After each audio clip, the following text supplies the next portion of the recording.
الرحیم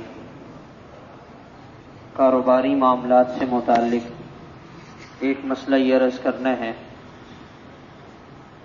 ہمارے ہاں جب لوگ کوئی معاملہ کرتے ہیں تو کچھ رقم شروع میں لے لیتے ہیں اور اس میں یہ شرط لگائی جاتی ہے کہ جو پارٹی سودے سے پیچھے ہٹے گی تو یہ رقم ضبط ہو جائے گی۔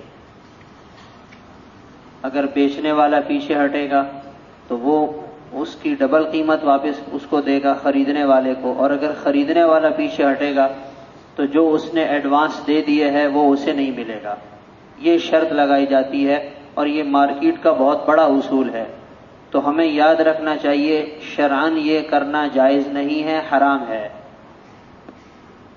اگر وہ سامنے والا مال نہیں لے رہا تو آپ اس بات کے پابند ہیں کہ آپ وہ رقم اسے واپس کریں گے۔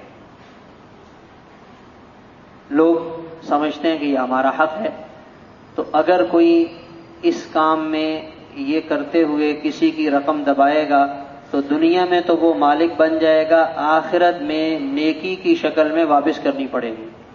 اور دوسری بات یہ ہے کہ شریعت کے اصولوں کو نظر انداز کرتے ہوئے لوگ جتنا بھی مال بٹورتے ہیں وہ کبھی ہضم نہیں کر سکتے، وہ ان کے حق میں برکت والا نہیں ہو سکتا، وہ حرام ہے، اور حرام کی نحوست انہیں ضرور ان کی زندگی میں نظر آتی ہے، اولاد پر اس کا برا اثر پڑتا ہے۔